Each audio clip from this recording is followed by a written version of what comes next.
Hello everyone, you're welcome to this video. In this video, I will show you how to solve quadratic expression.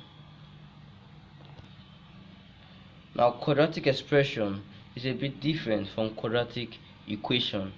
While quadratic expression has no equality sign at the end, the quadratic equation has an equality sign. That's the major difference. Now, for our first question, we have x squared plus 7x plus 10. Now, this is a simple expression. Why? Because the coefficient of x here is not more than 1. In a situation where you have 2 or more, then we can say it is a complex expression. So the first thing to do when we have a simple expression is to find the numbers that when we multiply, we get 10. But when we add, we get 7. Now, to find it, you have to write out the numbers we can multiply to get 10. All numbers you can multiply to get 10. So we have 1 times 10 is 10. But 1 plus 10 wouldn't give us 7. 2 times 5 is 10. And 2 plus 5 is 7. So we can go with this. So the next thing we do is this. We write our x squared and we replace the numbers we've got with this. We have plus 2x and plus 5x.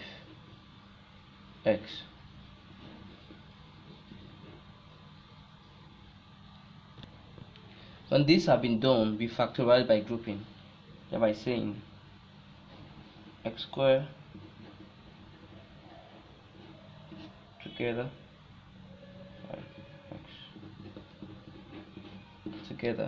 and we'll find what's common between x squared and 2x. What's common between them here is x.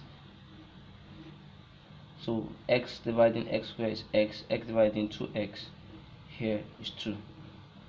What's common between these two, 5x and 10, we have 5. 5 dividing 5x is x. 5 dividing 10 is plus 2. Whenever you do this and you do not get the same factors in the bracket, then it's not correct.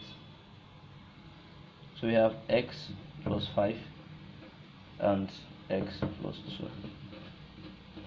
This is our answer. Okay, for our next question we have 2x squared plus 10x plus 12. The first thing we would want to know is if this is actually a complex expression or it can be reduced. Now, to do this, we have to see if the coefficient of x squared here, which is 2, can divide this 2 here, 10, and 12.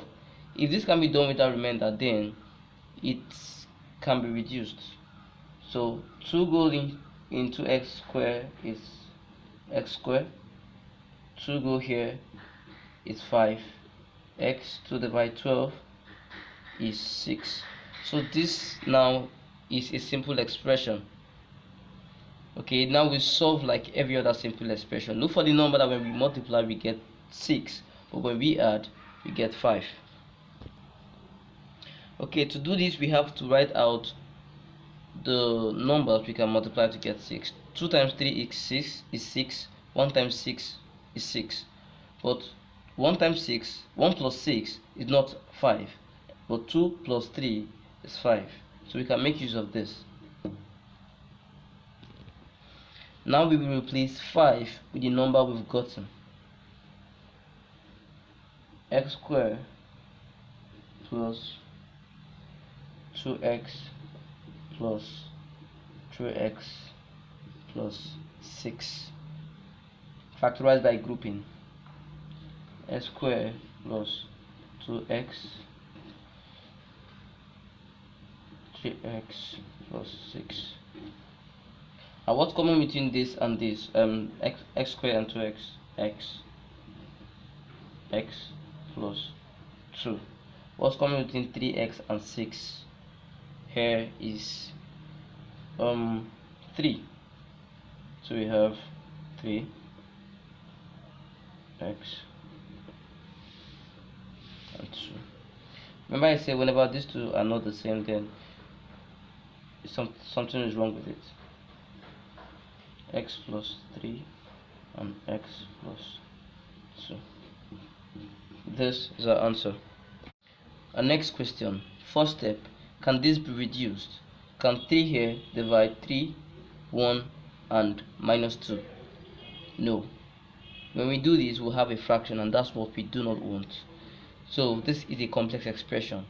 To solve complex expression, the first thing we do is to take the coefficient of x squared here, which is 3, and multiply the constant here, minus 2.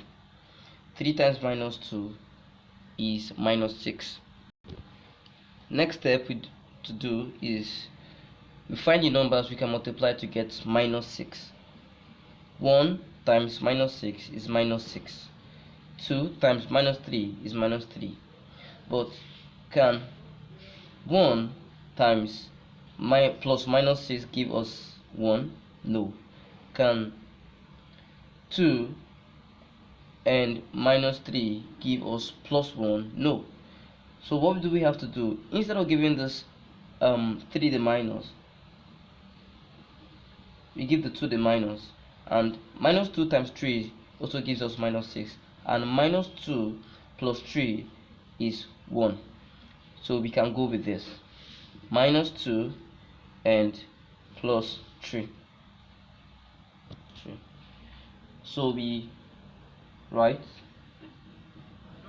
and we replace x with minus 2, x and plus 3, x. The next thing we do is to group.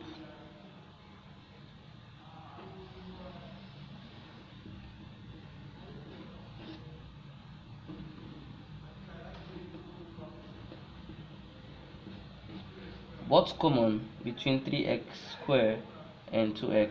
What's common between them is x. We have 3x minus 2. And what's common between 3x and minus 2? Nothing, just 1. Okay, 3x minus 2. You can also see now that they are the same. So we have x plus 1 and 3x minus 2. This is our answer.